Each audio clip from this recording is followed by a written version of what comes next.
Chers amis turfistes, bonjour. Bienvenue sur ma chaîne pour le quintet du jour et toutes les courses de la Réunion. Vous êtes de plus en plus nombreux, mais toujours aussi fatigués pour faire un petit like. Ça fait plaisir, pensez-y. Merci. Aujourd'hui, gain dans la première, quatrième, sixième, septième et huitième course.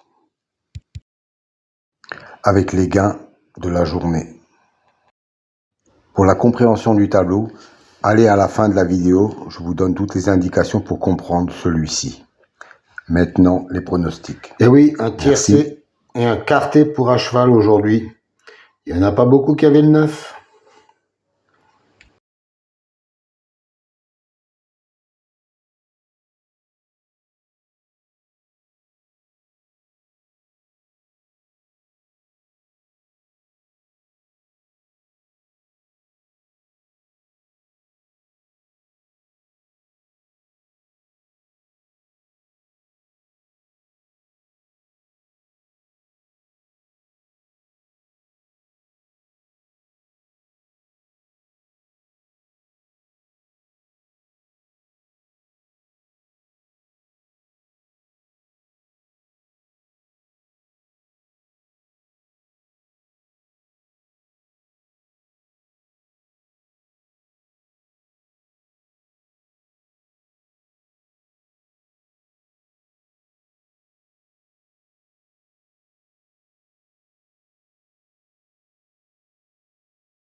Quelques explications sur le tableau des gains.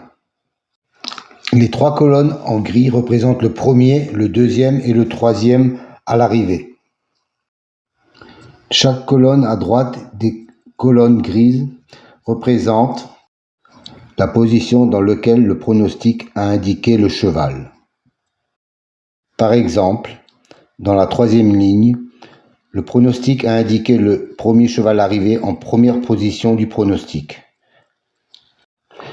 À la ligne suivante, le pronostic a indiqué le premier cheval arrivé à la troisième position de son pronostic.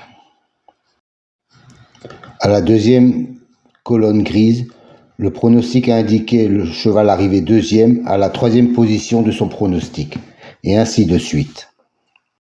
Les couleurs bleu foncé indiquent que ce cheval avait une numérologie 11 ou 22, c'est-à-dire une numérologie intéressante.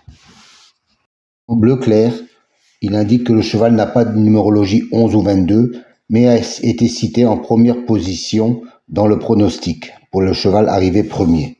En vert foncé, il indique que le cheval est arrivé hors des 3 premiers pronostics cités. En l'occurrence, ici, le pronostic l'a cité à la 6e position de son pronostic, pour le cheval arrivé premier. En couleur magenta ou rose, il indique que le cheval est arrivé 2e ou 3e, mais pas premier. Dans les colonnes qui n'ont pas de couleur, il indique que les chevaux ont été indiqués, mais au-delà de la 3e position du pronostic. Par exemple, le cheval numéro 2 a été cité à la position numéro 5. Ensuite, vous avez le rapport pour les chevaux concernés. Pour le simple gagnant, simple placé, le 2e ou le 3e arrivé. Et cela seulement pour les 3 premiers chevaux cités dans le pronostic. Pour les gains des couplets, ceux-ci représentent les gains pour le pronostic dans son intégralité, c'est-à-dire sur les 8 chevaux. Voilà, je ne cache pas mes statistiques, je vous donne tous les éléments nécessaires. Je ne pense pas que les autres youtubeurs vous donnent autant de détails sur leurs pronostics. Si on faisait le calcul de tous les gains que cela représente chez eux, je ne pense pas que vous soyez vraiment bénéficiaire. Pour ma part, je préfère jouer en simple gagnant ou simple placé. Les petites rivières font les grands fleuves. Si vous jouez un tiercé ou un quintet en 8 chevaux, il vous en coûtera quand même 56 €. Et un quartet en 8 chevaux, 70 €. C'est pas donné. À moins de les jouer en réduction à 10%, 20% ou 50%. Mais les gains sont divisés par autant. C'est pour ça que je préfère jouer en simple, 1, 2 ou 3 €. Et si vous jouez 10 fois, 20 fois, ça rentre quand même mieux que le tiercé, le quartet, quintet que vous aurez 99 fois sur 100 dans le désordre. Et que tous les pronostiqueurs auront donné et qui rapportera rien, parce que ce sont toujours les favoris. Voilà, j'espère que les explications ont été claires. Si vous avez des questions, je suis à votre service. Merci à vous et pensez toujours au like ou à la souscription.